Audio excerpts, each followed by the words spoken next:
Hello everybody and welcome to Match Reviews, where I review whatever the hell I want. Today we have the recently released movie BlackkKlansman, directed by Spike Lee and starring John David Washington. This movie has received a ton of praise, currently holding a 96% on Rotten Tomatoes. But does the movie itself live up to what the reviewers are saying? Or is it actually a dumpster fire? Let's find out. BlackkKlansman follows the true story of Ron Starworth, a rookie police officer and the first African-American cop in the history of Colorado Springs, Colorado, where the movie takes place. One day while reading the newspaper, he finds an ad for the Ku Klux Klan, and on a goof, decides to pretend to be a horribly racist white man in an attempt to acquire some KKK-related reading material. In actuality, he gets a foothold in the organization and hatches a plan. He decides to go undercover in the Klan, with his fellow officer, Flip Zimmerman, acting as Ron for face-to-face meetings. And so begins Ron's 9-month investigation into the KKK, filled with danger, bombs, and more racial slurs than you could imagine. It's a winning formula. What could possibly go wrong?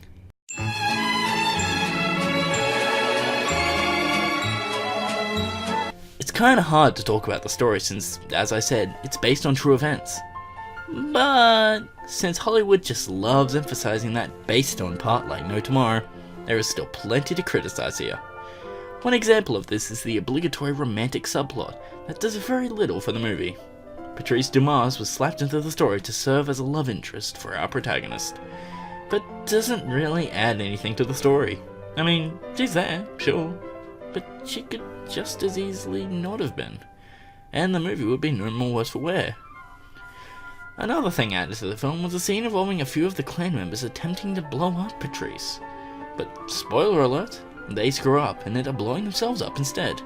This is a better example of positive creative liberties, as it's a big climax, and without it, the film would have been significantly more dull. Beyond a few other bits and pieces like how eating at a steakhouse turned into some weird KKK initiation ceremony, the movie is surprisingly faithful to the original story, despite the movie industry's tendency to embellish. All in all, the story is serviceable at best, but could do without a few of the additions. Patrice.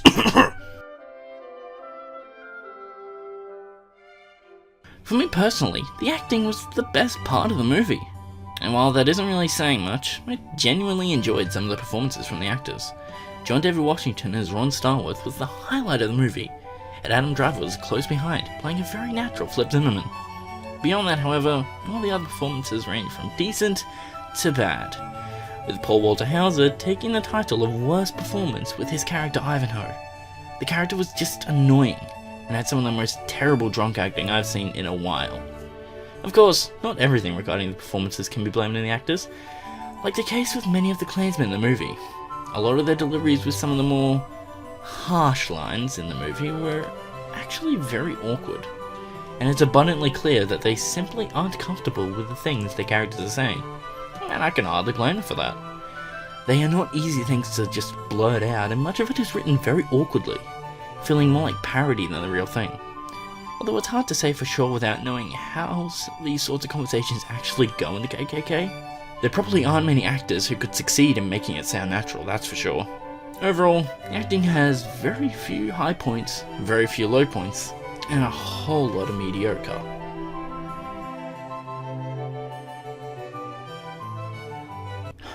If the acting was the highlight of the movie, then the tone and pacing of it is the exact opposite.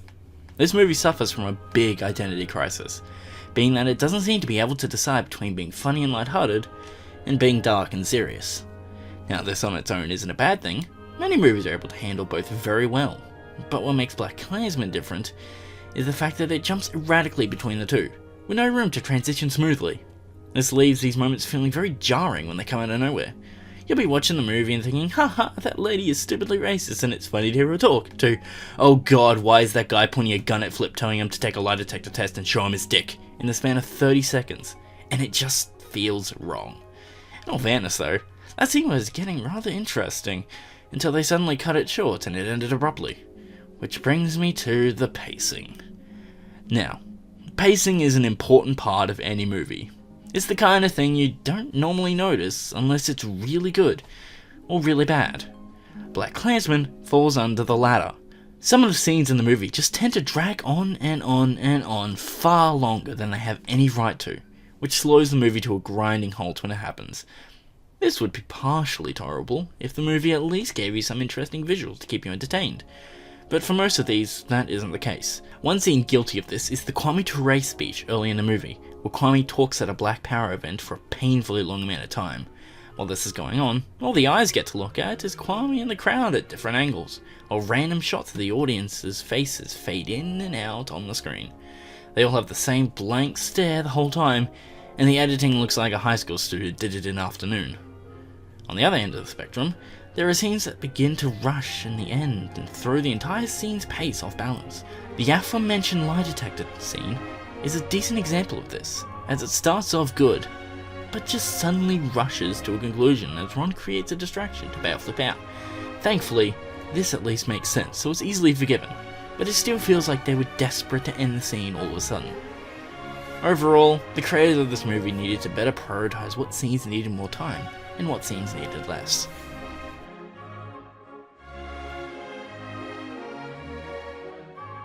To be perfectly frank, you'd have to be deaf, dumb, and blind to miss the message this movie was trying to make.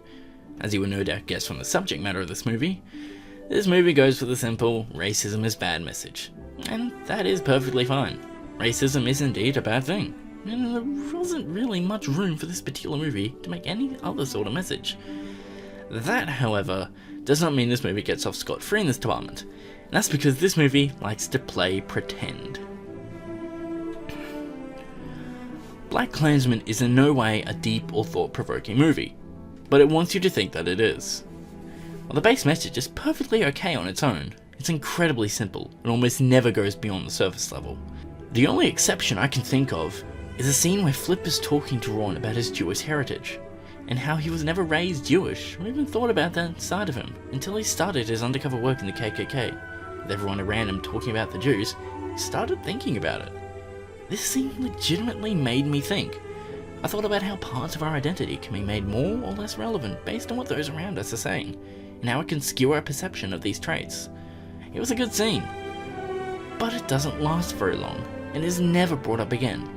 And that is probably this movie's biggest problem. It allows so much time to dwell on pointless scenes, while others are cut short, making the movie as a whole feeling rather disappointing. And of course, just for good measure, this movie even made an attempt to be relevant to the modern day. This is another case of good idea but bad execution, and one of the laziest endings I've seen in a long time. The movie ends by playing clips from the Unite the Right rally in Charlottesville last year. It feels like it was just tacked on right at the end of production, as if the creators realized they didn't make it relevant enough, so they just said fuck it and slapped clips on the end. Like almost everything else this movie tries to do, it falls flat on its face and ultimately feels pointless. And that's why I'm giving this movie a 4 out of 10. I don't recommend seeing this movie unless you really enjoy having racism is bad shouted at you in as many ways as possible. Thank you so much for watching, and I'll see you next time. Bye bye!